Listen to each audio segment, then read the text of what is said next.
Hi students, welcome to Gaurav మా channel. ఈరోజు మనం స్వరూప త్రిభుజాలు యొక్క భావనలు నేర్చుకుంటున్నాము. సో రేపు మనం స్వరూప త్రిభుజాల యొక్క టాప్ 15 మోడల్స్ నేర్చుకోబోతున్నాం. అయితే ఈ వీడియో స్టార్ట్ చేసే ముందు మనం ఏం చేయాలి? సో ఒక లైక్ అయితే చేయాలి.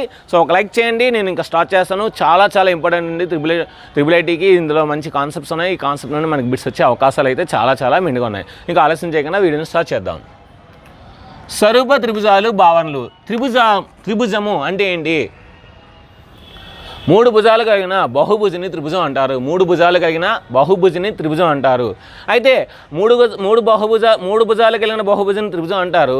అలాంటి త్రిభుజాలు 2 తీసుకుంటే త్రిభుజాలు, 3 తీసుకున్న త్రిభుజాలు, 5 తీసుకున్న త్రిభుజాలు స్వరూప త్రిభుజాలు. అంటే 2 లేదా అంతకంటే ఎక్కువ త్రిభుజాలు ఒకే రూపాన్ని కలిగి ఉంటే వాటిని స్వరూప త్రిభుజాలు అంటారు. స్వరూపంగా ఉన్నాయి, ఒకేలా ఉంటే వాటిని స్వరూప త్రిభుజాలు అంటారు. ఒకే రూపాన్ని కలిగి ఉండాలి. ఒకే రూపాన్ని, మనకి పరిమాణంలో పరిమాణం చిన్నదవచ్చు పెద్దవచ్చు మనకు అనవసరం.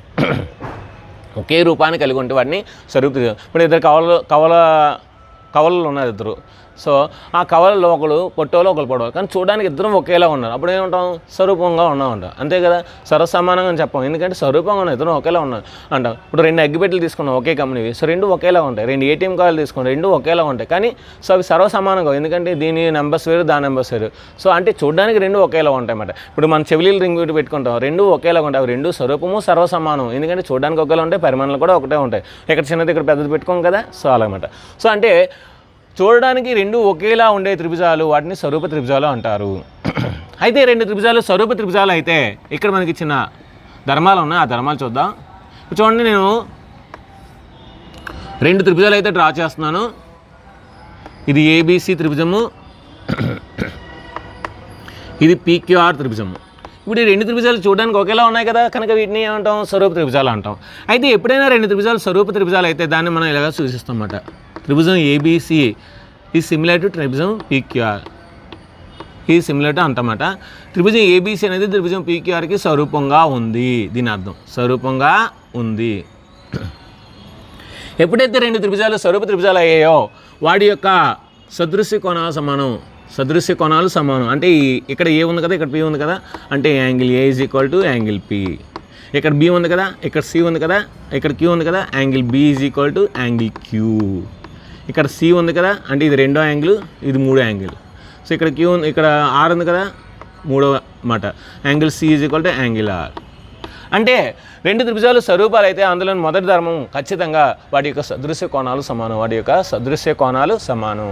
రెండో ధర్మం ఏంటంటే వాటి యొక్క అనురూప భుజాలు అనేవి ఒకే నిష్పత్తిలో ఉంటాయి. AB బై PQ ఇవి అనురూప భుజాలు అన్నమాట. BC యొక్క అనురూప భుజం QR, కనుక is equal to BC by QR is equal to AC by PR. ఇవి మాట. అంటే మనకి ఈ 2 ధర్మాలు చాలా ఇంపార్టెంట్ అండి. సో 2 త్రిభుజాలు స్వరూపాలు అయితే వాటి యొక్క సదృశ్య కోణాలు సమానం, మరియు వాటి యొక్క అనురూప భుజాల నిష్పత్తులు సమానం. లేదంటే వాటి అనురూప భుజాలు అనేవి సో ఒకే నిష్పత్తిలో ఉంటాయి. అనురూప భుజాల నిష్పత్తులు సమానం, లేదా అనురూప భుజాలు ఒకే నిష్పత్తిలో ఉంటాయి. ఇది మనకు చాలా ఇంపార్టెంట్. ఇప్పుడు మరి ఈ స్వరూపత అయిపోయింది. ఇప్పుడు స్వరూపతలో మనకి 4 స్వరూపాలు ఉన్నాయి. సో స్వీకృతాలు ఉన్నాయి. ఈ 4 ఒక దాంట్లో నేర్చుకుందాము. సో కో అంటే కోణము స్వరూపము. సో స్వరూపకత, లేదంటే కోణము స్వీకృతము. 2 త్రిభుజాల్లోని తీసుకుంటే ఒక త్రిభుజంలోని 3 కోణాలు వేరొక త్రిభుజంలోని వాటి యొక్క సదృశ్య కోణాలకు సమానమైతే ఆ 2 త్రిభుజాలు ఒకదానికొకటి స్వరూపాలు. దీన్ని కోకోకో నియమము లేదా కోకోకో స్వీకృతము అని అంటారు. కోకోకో నియమము లేదా కోకోకో స్వీకృతము అంటారు. అంటే 2 త్రిభుజాల్లోని తీసుకుంటే ఒక త్రిభుజంలోని 3 కోణాలు వేరే ఒక త్రిభుజంలోని సదృశ్య కోణాలకు, వాటి యొక్క సదృశ్య కోణాలకు, అంటే ఇక్కడ ఏదైతే తీసుకున్నా అక్కడ కూడా అదే అవ్వాలి. ఇక్కడ ఏదైతే తీసుకున్నా ఇక్కడ ఏదైతే ఈ సైడ్ ఏ సైడ్ తీసుకున్నా అక్కడ కూడా అదే సైడ్. అయితే అప్పుడు మనం ఆ 2 త్రిభుజాలు ఏమంటాం? స్వరూపాలు అంటాం. అంటే ఆ 2 త్రిభుజాలు స్వరూప త్రిభుజాలు అంటామట. ఆ స్వరూప త్రిభుజాలు అయితే మనకి ఆ ప్రాపర్టీ ఏంటి? ఆ నియమం ఏంటి? కోకో నియమము. ఎప్పుడైతే 2 త్రిభుజాలు స్వరూపాలు అయిపోయి 3 కోణాలు స్వరూపాలు అయిపోయింది. స్వరూపాలు అయితే మనకు తెలుసు కదా, సదృశ్య కోణాలు సమానం, అనురూప భుజాల నిష్పత్తులు సమానం. ఆల్రెడీ రాస్తాం, ఎందుకంటే 3 కోణాలు ఆల్రెడీ రాస్తాం కనుక. నెక్స్ట్ భూ నియమము. రెండు త్రిభుజాలు తీసుకుంటే ఆ రెండు త్రిభుజాలని వాటి యొక్క అనురూప భుజాల నిష్పత్తులు సమానమైతే అప్పుడు ఆ రెండు త్రిభుజాలు ఒకదానికొకటి స్వరూపాలు అవుతాయి. ఆ రెండు త్రిభుజాలు ఒకదానికొకటి స్వరూపాలు అవుతాయి. ఈ నియమాన్ని మనం బూ నియమము లేదా బూ స్వీకృతం అంటాం. బూ స్వీకృతం. బూ మూడు సరానాలు బూలు అనండి ఒకసారి. బూ సో బూ స్వీకృతం అంటామట. అయితే ఇప్పుడైతే రెండు స్వరూపాలు ఏదో తెలుసుక మనకి సదృశ్య కోణాలు సమానం, అనురూప భుజాల నిష్పత్తులు సమానం. నెక్స్ట్ భూకోబు నియమము. చూడండి మనకి ఇప్పుడు మొదటి భుజము రెండో భుజము కోణము, మొదటి భుజము రెండో భుజము కోణము, ఈ రెండు కోణాలు తీసేస్తున్నాను. ఒక త్రిభుజంలోని ఒక కోణము రెండు భుజాలు వేరొక త్రిభుజంలోని వాటి యొక్క సదృశ్య కోణానికి వాటి యొక్క అనురూప భుజాల నిష్పత్తులకి సమానమైతే వాటి యొక్క అనురూప భుజాల నిష్పత్తులకి సమానమైతే ఆ రెండు త్రిభుజాలు ఒకదానికొకటి స్వరూపాలు. ఈ నియమాన్ని మనం భూకోబు నియమము అంటాము, భూకోబు స్వీకృతము అంటామట. ఎప్పుడైతే ఆ రెండు స్వరూపాలు అని మనకు తెలుసు కనుక సదృశ్య కోణాలు సమానం, అనురూప భుజాల నిష్పత్తులు సమానం. సదృశ్య కోణాలు సమానం మరియు అనురూప భుజాల నిష్పత్తులు సమానం. నెక్స్ట్ లంకాబు. ఇక్కడ ఒకసారి బూ కూడా చూద్దాం ఒకసారి. మొదటి భుజం రెండో భుజం మూడో భుజం. సో మొదటి భుజం రెండో భుజం మూడో భుజం. రెండు త్రిభుజాలని అనురూప భుజాల నిష్పత్తులు సమానం అయితే, రెండు త్రిభుజాలు తీసుకున్నట్లయితే ఆ రెండు త్రిభుజాలను అనురూప భుజాల నిష్పత్తులు సమానం అయితే అంటే AB/PQ = BC/QR = AC/PR. అప్పుడు ఆ రెండు త్రిభుజాలు ఒకదానికొకటి స్వరూపాలు అవుతాయి. ఆ రెండు త్రిభుజాలు ఒకదానికొకటి స్వరూపాలు అవుతాయి. ఈ నియమాన్ని మనం బూ నియమం లేదా బూ స్వీకృతం అంటాం. నెక్స్ట్ లంకాబు. ఏంటి లంకాబు? లంక అంటే మన శ్రీలంక కాదు. లం అంటే ఏంటి? లంబము. కా అంటే కర్ణము. భూ అంటే భుజము. లంబము కర్ణము భుజము యొక్క స్వీకృతం అంటే ఖచ్చితంగా లంబకోణ త్రిభుజం తీసుకోవాలి. చూడండి మళ్ళీ అదే తీసుకున్నాను. ABC PQR డయాగ్రామ్ మారింది, అవే విలువలు. సో ఇక్కడ B వద్ద లంబకోణము, ఇక్కడ Q వద్ద లంబకోణము. కా అంటే కర్ణము, ఇక్కడ కూడా కర్ణము. భూ అంటే భుజము, ఇక్కడ కూడా భుజము. రెండు లంబకోణ త్రిభుజాల్లోని రెండు భుజాలు అనురూప భుజాల నిష్పత్తులు, రెండు భుజాలు అనురూప భుజాల నిష్పత్తులు సమానమై లంబకోణం సమానం అయితే అప్పుడు ఆ రెండు త్రిభుజాలు ఒకదానికొకటి స్వరూపాలు. ఈ నియమాన్ని మనం లంకాబు నియమం అంటాం లేదా లంకాబు స్వీకృతం అంటామట. ఓకేనా? ఎప్పుడైతే రెండు త్రిభుజాలు స్వరూపాలు ఏంటి మనకు తెలుసు. ఎప్పుడైతే రెండు త్రిభుజాలు ABC అనేది PQRకి స్వరూపం అయితే మనకేం తెలుసు. సదృశ్య కోణాలు సమానం. Angle P = angle A and angle B = angle Q and angle C = angle R. అదేవిధంగా AB/PQ = BC/QR = AC/PR. సో వాటి యొక్క అనురూప భుజాల నిష్పత్తులు సమానం. ఇప్పుడైతే ఈ ధర్మాన్ని పాటించిందో ఇవన్నీ కూడా పాటిస్తామన్నమాట. నెక్స్ట్ మనం నేర్చుకోబోయింది సర్వసమానం వదిలేసాం. చూడండి ఇక్కడ ఇప్పుడు సర్వసమానం గురించి నేర్చుకుందాం. రెండు త్రిభుజాలు ఒకే ఆకారం మరియు ఒకే పరిమాణం కలిగి ఉంటే, చూడండి ఇది ABC అనే త్రిభుజం, ABC లాగే ఉంది. ఇది కూడా PQR అనే త్రిభుజం. ఇక్కడ ఏం జరిగింది? ఈ మొదటి సైడు ఇక్కడ ఉన్న మొదటి సైడ్కి సమానంగా ఉంది, ఈ రెండవ సైడు ఇక్కడ ఉన్న రెండవ సైడ్కి సమానంగా ఉంది, ఈ మూడో సైడు మూడో భుజం ఈ మూడో భుజానికి సమానంగా ఉంది. నెక్స్ట్ ఇక్కడ మొదటి కోణము ఇక్కడ ఉన్న మొదటి కోణానికి సమానంగా ఉంది, ఇక్కడ రెండవ కోణము ఇక్కడ ఉన్న రెండవ కోణానికి సమానంగా ఉంది, ఇక్కడ మూడవ కోణము ఇక్కడ ఉన్న మూడవ కోణానికి సమానంగా ఉంది. అంటే రెండు కూడా ఒకే రూపాన్ని ఒకే పరిమాణాన్ని కలిగి ఉంది కనుక ఈ రెండు త్రిభుజాలు మనకి సర్వసమాన త్రిభుజాలు. ఈ రెండు త్రిభుజాలు మనకి సర్వసమాన త్రిభుజాలు. రెండు త్రిభుజాలు ఒకే ఆకారాన్ని మరియు ఒకే పరిమాణాన్ని కలిగి ఉంటే ఆ రెండు త్రిభుజాలు మనకి ఒకదానికొకటి సర్వసమానాలు అవుతాయి. ఆ రెండు త్రిభుజాలు ఒకదానికొకటి మనకి సర్వసమానం అవుతాయి. రెండు త్రిభుజాలు సర్వసమానం అయితే మనం దీన్ని ఈ విధంగా చూస్తామట. ABC అనేది PQRకి సర్వసమానంగా ఉంది. ABC త్రిభుజం అనేది PQR అనే త్రిభుజానికి సర్వసమానంగా ఉంది. ABC త్రిభుజం అనేది PQR త్రిభుజానికి సర్వసమానంగా ఉందంట. ఎప్పుడైతే రెండు త్రిభుజాలు సర్వసమానమో వాటి యొక్క సదృశ్య కోణాలు సమానము. అంటే యాంగిల్ A = యాంగిల్ P మాట. Angle A = angle P, angle B = angle Q, angle C = angle R. అదేవిధంగా వాటి యొక్క అనురూప భుజాలు సమానంగా ఉంటాయి. అనురూప భుజాల నిష్పత్తులు కాదు, అనురూప భుజాలని సమానంగా ఉంటాయి. అంటే ఇక్కడ అనురూప భుజం AB, అనురూప భుజం PQ కనుక AB = PQ. అంటే ఇప్పుడు దీంట్లో చూడండి AB = PQ. Next BC = QR, BC = QR. Next AC is equal to PR, AC is equal to PR. అంటే అనురూప కోణాలు అనురూప భుజాలు సమానం, సదృశ్య కోణాలు సమానం. అనురూప భుజాలు సమానం, అనురూప భుజాలు సమానం, సదృశ్య కోణాలు సమానం. సో సర్వసమానం అయిపోయింది. దీని యొక్క ఉదాహరణని నేను ఈరోజు ఎగ్జామ్లో ఇస్తాను, దాన్ని బాగా ఆలోచించి రాయండి. సో ఏ రెండు త్రిభుజాలు స్వరూపంగా ఉంటాయి, ఏ రెండు త్రిభుజాలు సర్వసమానంగా ఉంటాయి, లేదంటే రెండు ఇయర్ రింగ్స్ అంటే చెవిరింగులు సమానమా, లేదంటే సర్వసమానమా, లేదంటే స్వరూపమా, లేదంటే రెండు ఏటీఎం కార్డులు, లేదంటే ఇంకా రెండు పోస్ట్ కార్డులు, ఏవైనా సరే నేను అడుగుతాను ఎగ్జాంపుల్స్. ఆ ఎగ్జాంపుల్స్ ఆలోచించి విశ్లేషించి ఆన్సర్స్ అనేవి రాయండి. దాని యొక్క ఎగ్జాంపుల్స్ అనేవి నేను కింద ఎగ్జామ్లో ఇస్తాను, గ్రాండ్ టెస్ట్ ఇస్తాను కదా, అందులో ఇస్తాను. నెక్స్ట్ థేల్స్ సిద్ధాంతం.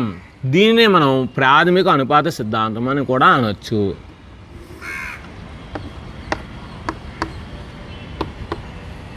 థేల్స్ సిద్ధాంతం లేదా ప్రాథమిక అనుపాత సిద్ధాంతం. ఒక త్రిభుజంలోని ఒక రేఖ ఒక భుజానికి సమాంతరంగా ఉంటే అది మిగిలిన రెండు భుజాలను ఒకే నిష్పత్తిలో విభజిస్తుంది. అంటే AD by DB is equal to AE by EC.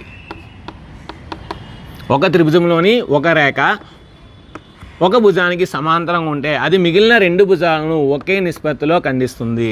దీన్ని ప్రాథమిక అనుపాత సిద్ధాంతము లేదా థేల్స్ సిద్ధాంతం అంటారన్నమాట. అంటే చూడండి, AD by DB is equal to AE by EC. ఇప్పుడు మనకి ట్రిపుల్ ఐటీలో అలాగే సిద్ధాంతాలు అడగడు, దాని యొక్క ప్రూఫ్ గురించి అడుగుతారన్నమాట, దాని యొక్క నిరూపణలోని అప్లికేషన్స్ అడుగుతారన్నమాట. థేల్స్ సిద్ధాంతం నిరూపణలో ఒక త్రిభుజం అనేది మనం 2 సార్లు తీసుకుంటాము. ఆ త్రిభుజం పేరేమిటి? సో ఏడీ. ఈ ఏడీ అనేది మనకి నిరూపణలో 2 సార్లు తీసుకుంటాం. అంటే సో ఇక్కడ మనకి ఏడీ బై డిబి రావడానికి ఒకసారి తీసుకుంటాం, అదేవిధంగా ఏఈ బై ఈసీ రావడానికి ఒకసారి తీసుకుంటాం అన్నమాట. సో ఆ విధంగా మనకి అప్లికేషన్స్ అడగవచ్చు కనుక ఒకసారి ప్రూఫ్ కూడా చూడండి. నెక్స్ట్ ఇప్పుడు దీనికి ఇంకా అప్లికేషన్స్ ఏం అడుగుతారంటే, దీనికి ఇరువైపులా నేను 1 కలుపుతాను, +1 +1 1 కలిపాను. ఇప్పుడు ఏమవుతుంది మనకి? AD plus DB by DB is equal to AE plus EC by EC. So చూడండి, ఏడీ ప్లస్ డిబి అంటే ఏంటి? ఏబీ అవుతుంది అనమాట. So AB by AD, AB by DB is equal to AC by EC. అంటే ఇలాగ ఇచ్చి AB by DB is equal to AC by EC అయితే ఒక త్రిభుజంలోని, అప్పుడు ఆ త్రిభుజం యొక్క సిద్ధాంతం పేరు ఏమిటో అంటాడు. అప్పుడు మనం ఏం రాయాలి? ప్రాథమిక అనుపాత సిద్ధాంతం రాయాలి, థేల్స్ థియరం రాయాలన్నమాట. అంటే ఇలాగ ఇచ్చినా సరే థేల్స్ థియరమే, ఇలాగ ఇచ్చినా సరే థేల్స్ థియరమే. మనకి అప్లికేషన్ అంటే ఏంటి? ఒకటే వచ్చేసి మళ్ళీ దాన్ని మార్చాలి. అంటే అర్థం ఏంటి? ఏడీ బై డిబి అన్నా, ఏవీ బై డిబి అన్నా, సో ఏఈ బై ఈసీ అన్నా, ఏసీ బై ఈసీ అన్నా సరే ఒకటే మాట. దీని యొక్క విపర్యం చూద్దాం. విపర్యం అంటే రివర్స్ మాట, రివర్స్. ఒక త్రిభుజంలోని ఒక రేఖ 2 భుజాలను ఒకే నిష్పత్తిలో విభజిస్తే ఆ రేఖ 3వ భుజానికి సమాంతరంగా ఉంటుంది. ఆ రేఖ 3వ భుజానికి సమాంతరంగా ఉంటుంది. దీన్ని ఏమంటాం? థేల్స్ సిద్ధాంతం యొక్క విపర్యం అంటాం. థేల్స్ సిద్ధాంతం యొక్క విపర్యం అంటాం. ఒక త్రిభుజంలోని ఒక రేఖ 2 భుజాలను ఒకే నిష్పత్తిలో విభజిస్తే ఆ రేఖ 3వ భుజానికి సమాంతరంగా ఉంటుంది. 3వ భుజానికి సమాంతరంగా ఉంటుంది. దీన్ని ఏమంటాం? థేల్స్ సిద్ధాంతం యొక్క విపర్యం అంటాం. సో థేల్స్ సిద్ధాంతం అయిపోయింది. నెక్స్ట్ పైథాగరస్ సిద్ధాంతం.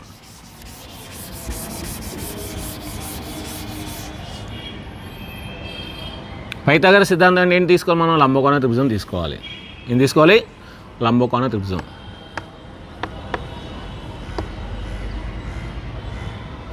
ఒక లంబకోణ త్రిభుజంలోని కర్ణము యొక్క వర్గము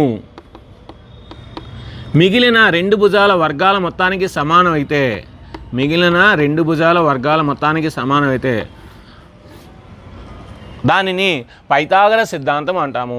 పైథాగరస్ సిద్ధాంతానికి ఇంకొక పేరు బౌధయాన సిద్ధాంతం. బౌధయాన సిద్ధాంతం అంటే బౌధయాన సిద్ధాంతాన్ని కూడా అంటారన్నమాట. పైథాగరస్ సిద్ధాంతం ఏంటి అర్థం? ఒక లంబకోణ త్రిభుజంలోని కర్ణము యొక్క వర్గము మిగిలిన 2 భుజాల వర్గాల మొత్తానికి సమానం అయితే దానిని మనం పైథాగరస్ సిద్ధాంతం లేదా బౌధయాన థియరం అంటారన్నమాట. అయితే ఇప్పుడు పైథాగరస్ సిద్ధాంతం లేదా బౌధయాన థియరంలో, బౌధయాన సిద్ధాంతంలో మనకి అప్లికేషన్ టైప్ ఏ విధంగా బిట్లు అడుగుతాడు అంటే, ఈ పైథాగరస్ సిద్ధాంతం యొక్క నిరూపణలోని మనకి అప్లికేషన్ ఈ విధంగా అడుగుతాడు. చూడండి, పైథాగరస్ సిద్ధాంత నిరూపణలోని ఏ 3 త్రిభుజాలు ఒకదానికొకటి స్వరూపంగా ఉంటాయి, ఏ 3 త్రిభుజాలు ఒకదానికొకటి స్వరూపంగా ఉంటాయి. కింద 4 ఆప్షన్స్ ఇస్తాడు, మనం కన్ఫ్యూజ్ అయిపోతాం. కన్ఫ్యూజ్ అవ్వకుండా గుర్తుపెట్టుకోండి. చూడండి, మనకి ఒక లంబానికి ఇస్తే చూడండి, ఈ త్రిభుజము అంటే ఏబిడి, నెక్స్ట్ బిడిసి, ఏబిసి. అంటే ఈ పెద్ద త్రిభుజము, ఈ చిన్న త్రిభుజము, ఈ చిన్న త్రిభుజం 3 కూడా ఒకదానికొకటి స్వరూపంగా ఉంటాయి. 3 కూడా ఒకదానికొకటి స్వరూపంగా ఉంటాయి. సో అటువంటి అప్లికేషన్ టైప్ బిట్స్ ఇస్తాడు, ఎందుకంటే 888 కనుక. సో ఒకసారి అది కూడా ఒకసారి బాగా స్టడీ చేయండి ప్రూఫ్ని. నెక్స్ట్ దీని యొక్క విపర్యం. విపర్యం ఏంటంటే మనకి ఇది లంబకోణ త్రిభుజం కాదు, ఒక త్రిభుజం, ఏదో ఒక త్రిభుజం ఇది అనుకుందాం. ఒక త్రిభుజంలోని ఒక భుజం యొక్క వర్గము మిగిలిన 2 భుజాల వర్గాల మొత్తానికి సమానమైతే ఆ త్రిభుజము ఖచ్చితంగా లంబకోణ త్రిభుజం అవుతుంది. దాన్నే మనం పైథాగరస్ సిద్ధాంతం యొక్క విపర్యము అంటాం, లేదంటే బౌద్ధయాన సిద్ధాంతం యొక్క విపర్యం అంటాం. ఒక త్రిభుజంలోని ఒక భుజం యొక్క వర్గము మిగిలిన 2 భుజాల వర్గాల మొత్తానికి సమానమైతే ఒక త్రిభుజంలోని ఒక భుజం యొక్క వర్గము మిగిలిన 2 భుజాల వర్గాల మొత్తానికి సమానమైతే ఆ త్రిభుజము లంబకోణ త్రిభుజం అవుతుంది. దీన్ని పైథాగరస్ సిద్ధాంతం యొక్క విపర్యము అంటాం. విపర్యము అంటాం. సో పైథాగరస్ సిద్ధాంతం అయిపోయింది. నెక్స్ట్ ఈ పైథాగరస్ సిద్ధాంతంలో మనకి ఇది P అయితే, ఇది C అయితే, ఇది A అయితే, ఇది B అయితే, ఫర్ ఎగ్జాంపుల్ సో ఇది C, ఇది B తీసుకుంటే మనకు తెలుసు P into C is equal to A into B. ఎందుకంటే ఇది ఒకే త్రిభుజం కనుక ఇది ఎత్తు, ఇది భూమి, P ఇంటూ C సమానం. ఇది ఎత్తు, ఇది భూమి, B ఇంటూ A సమానం కనుక PC ఇంటూ AB. ఇది గుర్తుపెట్టుకోండి. సో ఇది గ్యారెంటీగా ఇస్తాడు. అదేవిధంగా ఈ 1/P² is equal to 1/A² plus 1/B². ఇది కూడా గుర్తుపెట్టుకోండి. ఆల్రెడీ మనకి టెక్స్ట్ బుక్లో ఉందో ఒకసారి చూడండి. ఏమైనా అర్థం కాకపోతే కామెంట్ బాక్స్లో అడగండి, నేను ఎక్స్ప్లెయిన్ చేస్తాను. సో అంటే ఏంటి, మనకి భూమి ఇంటూ ఎత్తు ఈ త్రిభుజ వైశాల్యము, భూమి ఇంటూ త్రిభుజం కనుక PC ఇంటూ AB. ఇక్కడ మనకి C ఈజ్ ఈక్వల్ ఏమవుతుంది, మనకి AB/P అవుతుంది. P² is equal to A²/B² అవుతుంది కనుక ఇది వస్తుంది అన్నమాట. ఇది గుర్తుపెట్టుకోండి. మనకేంటి A² plus B² is equal C² కదా. C² బదులు P నడిచేది C² ఇందులో వేసి ఇది వస్తుందన్నమాట. అంటే 1/A² plus 1/B² is equal 1/B². అదేవిధంగా 2 త్రిభుజాలు స్వరూపాలు తీసుకుంటే మనకి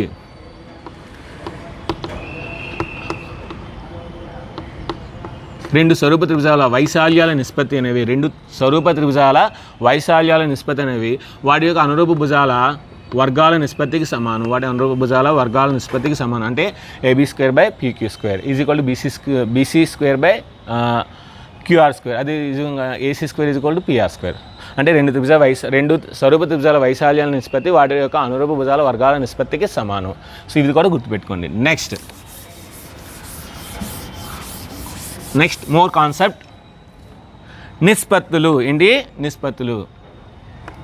కోణాల నిష్పత్తులు ఇస్తాడు, మనం భుజాల నిష్పత్తులు కనుక్కోవాలి. లేదంటే భుజాల నిష్పత్తులు ఇస్తాడు, మనం కోణాల నిష్పత్తులు కనుక్కోవాలి. సో అది ఎలాగో చూద్దాం. 1:1:1, 1:1:2, 1:2:3. ఒక త్రిభుజంలోని కోణాలు అనేవి 1:1:1 నిష్పత్తులు ఉంటే వాటి యొక్క భుజాలు ఏ నిష్పత్తిలో ఉంటాయి? సో మనకి 1:1:1 అంటే అర్థం ఏంటి? 60:60:60 అంతే కదా, 60:60:60. సో sin 60 ఎంత? √3/2. sin 60 ఎంత? √3/2. sin 60 ఎంత? √3/2. So east. సో ఇది అన్నీ క్యాన్సిల్ అయితే మనకి ఏమొస్తుంది? 1:1:1. అంటే భుజాలు కూడా మనకి ఎలా వస్తాయి? 1:1:1. ఒక త్రిభుజంలోని కోణాలు అనేవి 1:1:1 నిష్పత్తిలో ఉంటే వాటి భుజాలు కూడా 1:1:1 అనే నిష్పత్తిలో ఉంటాయి. నెక్స్ట్ ఇక్కడ 1:1:2 అంటే అర్థం ఏంటి? 45:90 అంతే కదా. చూడండి 45:1 ఇప్పుడు sin 45 ఎంత? 1/√2. మళ్ళీ sin 45 ఎంత? 1/√2. sin ఏంటి ఎంత? 1. సో అన్ని వైపులా మనం √2తో గుణించామనుకోండి, అప్పుడు ఏమొస్తుంది? 1:1:2. అంటే ఒక త్రిభుజంలోని కోణాలు అనేవి 1:1:2 నిష్పత్తిలో ఉంటే 1:1:2 నిష్పత్తిలో ఉంటే వాటి యొక్క భుజాలు అనేవి 1:1:2 అనే నిష్పత్తిలో ఉంటాయి, √2 అనే నిష్పత్తిలో ఉంటాయి. 1:1:2 అనే నిష్పత్తిలో ఉంటే మన వాటి భుజాలు 1:1:2 నిష్పత్తిలో ఉంటాయి. జస్ట్ దీనికి √2 పెడితే అయిపోయింది. ఇక్కడ యాస్టీస్గా ఇక్కడ ఎలాగ ఉందో అక్కడ కూడా అలాగ ఉంటుంది. నెక్స్ట్ మూడోది, ఒక త్రిభుజంలోని కోణాలు 1:2:3 నిష్పత్తిలో ఉంటే 30:60:90. 31, 32, 33. ఇప్పుడు sin 30 ఎంత? 1/2. sin 60 ఎంత? √3/2. sin ఏంటి ఎంత? 1. సో అన్ని వైపులా 2తో గుణిస్తే 1:√3:2. అంటే ఒక త్రిభుజంలోని కోణాలు అనేవి 1:2:3 నిష్పత్తిలో ఉంటే వాటి యొక్క భుజాలు అనేవి 1:1 3:2 అనే నిష్పత్తిలో ఉంటాయి. In a triangle the angles are in the ratio 1:2:3. అంటే కోణాలు అనేవి 1:2:3 నిష్పత్తిలో ఉంటే భుజాలు అనేవి 1:3:2 అనే నిష్పత్తిలో ఉంటాయి. సో ఇది చాలా చాలా ఇంపార్టెంట్. ఈరోజు కాన్సెప్ట్లో అడుగుతాను. సో కొద్దిగా కన్ఫ్యూజ్ అవ్వకుండా బాగా రాయండి. So all the best. Next ఇప్పుడు కేంద్రాలు నేర్చుకోవాలి. కేంద్రాలు నేర్చుకుంటే మనకి కాన్సెప్ట్ అనేది అయిపోయినట్టే. ఏంటి సార్ కేంద్రాలు? గురుత్వ కేంద్రము, లంబ కేంద్రము, పరివృత్త కేంద్రము, అంతర్వృత్త కేంద్రము. సో ముందు గురుత్వ కేంద్రం నేర్చుకుందాం.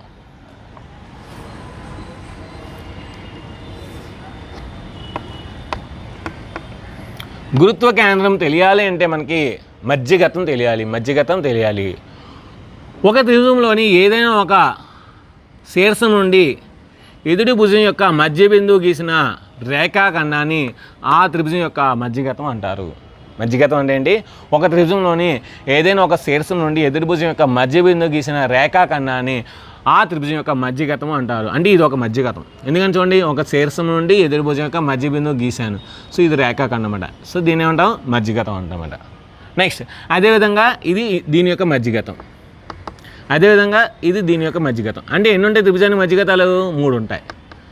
మధ్యగతం యొక్క మిళిత బిందువును, మధ్యగత రేఖల యొక్క మిళిత బిందువును మనం గురుత్వ కేంద్రం అంటాం. దాన్ని జీతో సూచిస్తారు. అంటే గ్రావిటీ, సెంటర్ ఆఫ్ గ్రావిటీ అంటామన్నమాట. సో జీతో డినోట్ చేస్తున్నారు. జీ అంటే ఏంటి? గౌరీ. అలా గుర్తుపెట్టుకోండి. జీ అంటే గ్రావిటీ, జీ అంటే గౌరీ, జీ అంటే గురుత్వ కేంద్రం. సో గురుత్వ కేంద్రం కూడా గా కనుక ఆ విధంగా గుర్తుపెట్టుకోండి. సో గురుత్వ కేంద్రం మధ్యగత రేఖను బాగా అబ్జర్వ్ చేయండి. చూడండి, ఇది పార్ట్లు 2 పార్ట్లు ఉంది, 1 పార్ట్ ఉంది కనుక 2:1 నిష్పత్తిలో విభజిస్తుంది, 2:1 నిష్పత్తిలో విభజిస్తుంది. గురుత్వ కేంద్రం మధ్యగతాన్ని 2:1 నిష్పత్తిలో విభజిస్తుంది. శీర్షం నుండి భుజానికి 2:1 నిష్పత్తిలో విభజిస్తుంది. భుజం నుండి శీర్షానికి అయితే 1:2 నిష్పత్తిలో విభజిస్తుంది. సో గురుత్వ కేంద్రము మధ్యగత రేఖను 2:1 నిష్పత్తిలో విభజిస్తుంది, 2:1 నిష్పత్తిలో విభజిస్తుంది. సో ఇది గురుత్వ కేంద్రం గురించి డీటెయిల్ ఇన్ఫర్మేషన్. నెక్స్ట్ గురుత్వ కేంద్రం అయిపోయింది. నెక్స్ట్ లంబ కేంద్రం.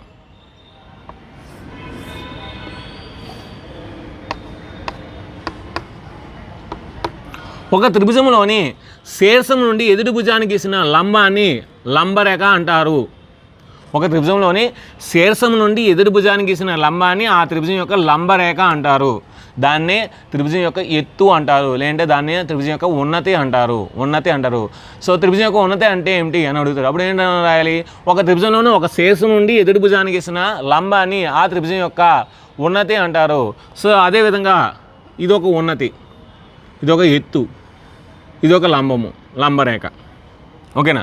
సో ఇప్పుడు త్రిభుజం యొక్క 3 ఉన్నతల మిళిత బిందువును, 3 ఎత్తుల మిళిత బిందువును, 3 లంబరేఖల మిళిత బిందువును మనం లంబ కేంద్రం అంటారు.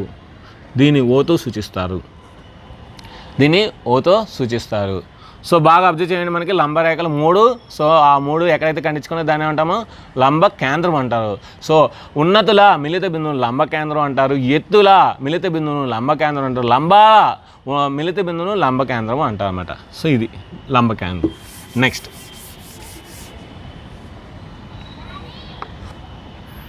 పరివృత్త కేంద్రం. ఏంటి? పరివృత్త కేంద్రం. దీన్ని ఎస్తో డినోట్ చేస్తారో చూద్దాం. పరివృత్త కేంద్రం చూడండి. ఇప్పుడు మనకి ఇది ఒక త్రిభుజం, ఏబీసీ అనేది ఒక త్రిభుజం. ఇప్పుడు బీసీ అనేది ఒక భుజం. దీనికి నేను లంబ సమద్విఖండన రేఖను గీచాను. ఏం గీచాను? చూడండి, ఇది లంబంగా ఉంది కనుక లంబ సమద్విఖండన రేఖ అంటే సమానంగా విభజిస్తుంది, లంబంగా ఉంది. సో లంబ సమద్విఖండన రేఖ. అదేవిధంగా ఇప్పుడు ఈ భుజాన్ని కూడా నేను లంబ సమద్విఖండన రేఖను గీసాను. చూడండి, సమానంగా ఉంది. సో అదేవిధంగా ఇంకో లంబ సమద్విఖండన రేఖను గీస్తున్నాను. ఇప్పుడు ఈ 3 బిందువులు ఎక్కడైతే మనకి ఈ 3 లంబ సమద్విఖండన రేఖలు ఎక్కడైతే ఖండించుకుంటాయో దాన్ని మనం పరివృత్త కేంద్రము అంటాం. ఏమంటాం? పరివృత్త కేంద్రం. దాన్ని ఎస్తో డినోట్ చేస్తామన్నమాట. ఇప్పుడు ఈ పరివృత్త కేంద్రం, మనకి కేంద్రం ఉంది కదా, మన వృత్తం ఉండాలి కదా, వృత్తం ఉండాలి కనుక ఇది మనకేమవుద్ది? వ్యాసార్థం అవుతుంది. ఇది కూడా వ్యాసార్థం అవుతుంది, ఇది కూడా వ్యాసార్థం అవుతుంది. సో కేంద్రము వ్యాసం ఉంటే మనం ఒక వృత్తాన్ని అయితే గీయొచ్చు. ఇప్పుడు ఆ వృత్తం అనేది ఖచ్చితంగా త్రిభుజం యొక్క మూడు శీర్షాల నుండి పోతుంది. సో త్రిభుజం యొక్క 3 శీర్షాలు గుండా పోయే వృత్తాన్ని పరివృత్త కేంద్రం అంటారు. సో త్రిభుజం యొక్క 3 శీర్షాలు గుండా పోయే వృత్తాన్ని పరివృత్తము అంటాము. ఆ కేంద్రాన్ని పరివృత్త కేంద్రం అంటాము. దీన్ని పరివృత్త వ్యాసార్థం అంటాం. పరివృత్త వ్యాసార్థము అంటామన్నమాట. సో అంటే అర్థం ఏంటి? SA is equal to SB is equal to SC. So ఇది పరివృత్త వ్యాసార్థం. వ్యాసార్థాలన్నీ కూడా సమానం. సో ఇప్పుడు మనకేంటి? ఇప్పుడు మనకు అర్థమైంది ఇది పరివృత్త కేంద్రము, ఇది పరివృత్త వ్యాసార్థం, ఇది పరివృత్తము అని అర్థమైంది. పరివృత్తం అంటే ఏంటి? త్రిభుజం యొక్క 3 శీర్షాలు గుండా పోయేదాన్ని పరివృత్తం అంటాం. లేదంటే పరివృత్త కేంద్రం అంటే ఏంటి? త్రిభుజం యొక్క లంబ సమద్వికర్ణ రేఖల మిలిత బిందువు. త్రిభుజం యొక్క లంబ సమద్వికర్ణ రేఖల మిలిత బిందువును పరివృత్త కేంద్రం అంటాం. నెక్స్ట్ ఇంకా చివరిది అంతర్వృత్తము. ఏంటి? అంతర్వృత్తము.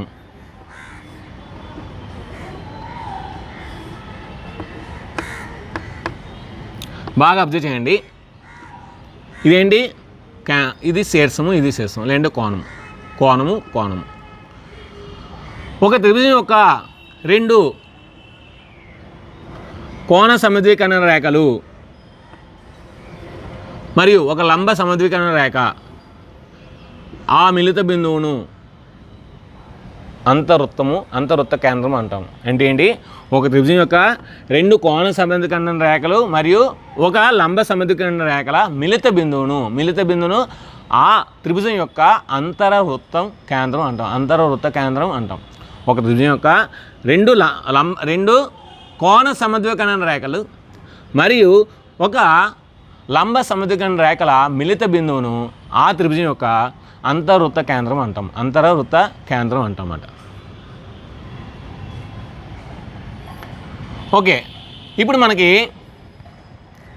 చూడండి, ఇది మనకి వ్యాసార్థము, ఇది కేంద్రం. సో ఇప్పుడు మనకి ఒక వృత్తాన్ని అయితే గీయచ్చు. వృత్తాన్ని గీస్తే మనకి చూడండి, ఈ కేంద్రం వ్యాసార్థం ద్వారా గీసాను అనుకోండి. చూడండి, 3 భుజాలను తాకుతూ వెళ్ళింది కనుక ఇది అంతర్వృత్తం అవుతుంది.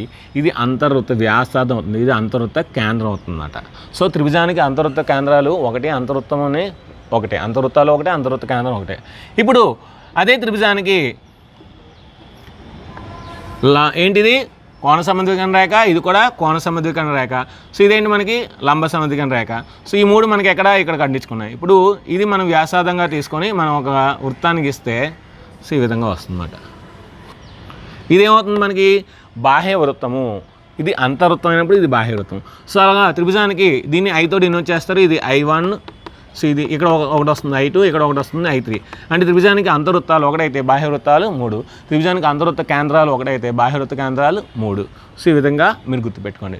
సో ఇది స్టూడెంట్స్, ఈరోజు మనకి స్వరూప త్రిభుజాల యొక్క కాన్సెప్ట్ మోస్ట్ వెరీ ఇంపార్టెంట్. అదేవిధంగా దీనికి సంబంధించిన ఎక్స్ట్రా ఇన్ఫర్మేషన్ కూడా నేను గ్రాండ్ టెస్ట్లో ఇస్తాను. దాని గురించి మీరు శోధించి సాధించి ఎగ్జామ్స్ అనేవి రాయాలి. సో దాని గురించి యొక్క ఎక్స్ప్లెనేషన్ అనేది నెక్స్ట్ వీడియోస్లో ఉంటుంది. ఖచ్చితంగా ప్రతి గ్రాండ్ టెస్ట్ యొక్క ఎక్స్ప్లెనేషన్ అనేది ఇస్తాను. సో ఆ వీడియో కూడా అప్లోడ్ చేస్తాను. అదేవిధంగా మనకి నోటిఫికేషన్ అయితే ఇంకా మనకి నిన్న అయితే గెజెట్ రిలీజ్ చేశారు. అంటే కామన్ ఎగ్జామ్ పెడతానని ఒక నోటిఫికేషన్ అయితే వచ్చింది. ఆ వీడియో కూడా మీకు ఆల్రెడీ పెట్టాను. సో ఇంకా మనకి 1-2 రోజుల్లో నోటిఫికేషన్ వస్తుంది. సో ఏ విధంగా అప్లై చేయాలి, సిలబస్ ఏంటి, మొత్తం అంతా కూడా నేను పెడతాను. సో ఇది తెలుగు మీడియం స్టూడెంట్స్కి చాలా ఉపయోగపడుతుంది. ఇంగ్లీష్ మీడియం స్టూడెంట్స్ కన్నా తెలుగు మీడియం స్టూడెంట్స్కి చాలా బాగా ఉపయోగపడుతుంది. సో గవర్నమెంట్ స్కూల్లో చదివే ఇంగ్లీష్ మీడియం స్టూడెంట్స్ కూడా బాగా ఉపయోగపడుతుంది. అయితే ఇది తెలుగు మీడియం, ఇంగ్లీష్ మీడియం ఎవరైతే గవర్నమెంట్ స్కూల్లో చదివారో వాళ్ళకి మనకు 4 మార్కులు కలుపుతారు కనుక సో మీకు బాగా ఉపయోగపడుతుంది. సో మీ ఫ్రెండ్స్ తెలుగు మీడియం అందరూ కూడా ఈ మన యొక్క ఛానల్ లింక్ని పంపించండి, ఈ వీడియోస్ని పంపించండి, వాళ్ళని కూడా సబ్స్క్రైబ్ చేయమని చెప్పండి. సో వీడియో నచ్చితే మనకు లైక్ చేయండి, షేర్ చేయండి, కామెంట్ చేయండి, సబ్స్క్రైబ్ చేయండి, మీ ఫ్రెండ్స్ అందరికీ షేర్ చేయండి. Thank you very much for watching Gauri smart channel. Bye.